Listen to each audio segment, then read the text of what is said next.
السلام عليكم واهلا بيكم في حلقه جديده من بودكاست على خطى الحبيب، اللي بنعيش فيه من سيره نبينا محمد صلى الله عليه وسلم، ونتعلم منها ازاي نكون اقرب لربنا، ونخلي كل يوم في حياتنا خطوه جديده على خطاياه، خطوه صغيره بس ثابته. اوقات كتير بنغلط بكلمه او فعل او حتى بنسيان حق ربنا علينا، بس الجميل ان ربنا سبحانه وتعالى فتح لنا باب عظيم جدا نرجع له منه دايما، باب ما بيتقفلش ابدا، اسمه باب الاستغفار. هو المفتاح اللي بيمسح الذنوب وبيبدل السيئات حسنات، وبيفتح ابواب الرزق والفرج والرحمة. في الحلقة دي هنعرف مع بعض يعني ايه استغفار، وليه كان النبي صلى الله عليه وسلم بيستغفر ربنا اكتر من 70 مرة في اليوم، وازاي نخلي الاستغفار عادة تنور قلوبنا وحياتنا كلها. وهنحكي النهاردة الحديث الجميل جدا والقصة بتاعت حدير في وفد اليمن. كانوا رايحين، المفروض ان هما كانوا بيبايعوا النبي، وهم لما راحوا حدير كان اصغر واحد فيهم في السن، فقالوا له انت اصغرنا سنا، فخليك بره تخلي بالك من حاجتنا، واحنا هندخل للنبي صلى الله عليه وسلم نبايعه وكده وناخد البيعة ونجيب لك الهدية بتاعتك. فهم دخلوا للنبي واتكلموا معاه، ولما خلصوا قاموا من عند النبي صلى الله عليه وسلم معاهم الهدايا بتاعتهم كلها، وكل واحد طبعا اتلهى في الهدية بتاعته والحاجة اللي معاه. فهم ما افتكروش حدير لانه كان بره. طب والنبي صلى الله عليه وسلم ما افتكرش حدير برضه، وحدير جنب الإبل يذكر الله. طبعا انطلق الوفد وانطلق معاهم حدير، ولا اتكلم ولا حاجة خالص. اداكوا هدية، لا ما شاء الله كويسة جميلة، بس انت ما خدتش ولا حاجة. هو انا مش اخويا خد؟ كأن انا خدت. وهم ماشيين فوجدوا واحد يركض وراهم، يعني جاي بسرعة جدا راكب فرس. فقال أفيكم حدير؟ قالوا نعم. قال من؟ قال أنا حدير. قال إن رسول الله صلى الله عليه وسلم قد أرسل إليك هديتك. فهو استغرب، يعني حدير اللي هو ازاي؟ فقال له كيف؟ قال إن رسول الله صلى الله عليه وسلم قال إن جبريل أتاني وقال أن الله يخبرك ألا تنسى حدير. انتوا متخيلين؟ يعني هو انشغل بره بذكر ربنا، فربنا بعت له سيدنا جبريل مخصوص شخصيا عشان يقول له ما تنساش حدير، عشان هو ما كانش بينسى ربنا ودايما ذكر الله على لسانه. فحدير قال اللهم كما لم تنسى حديرا فاجعل حديرا لا ينساك. فكان دايما ما بيسكتش عن ذكر الله.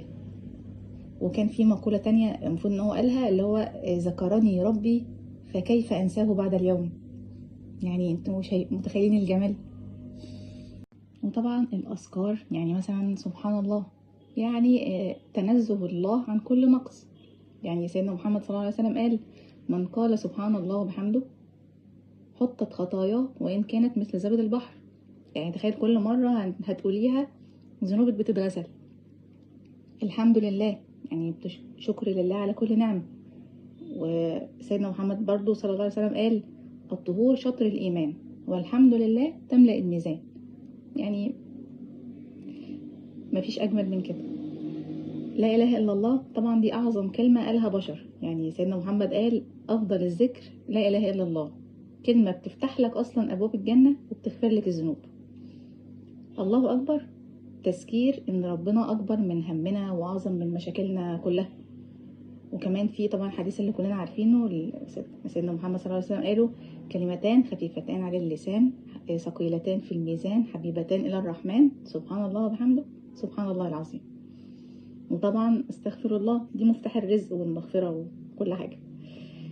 طبعا ربنا قال لنا بسم الله الرحمن الرحيم فقلت استغفروا ربكم إنه كان غفارا يرسل السماء عليكم مدرارا ويمددكم بأموال وبنين.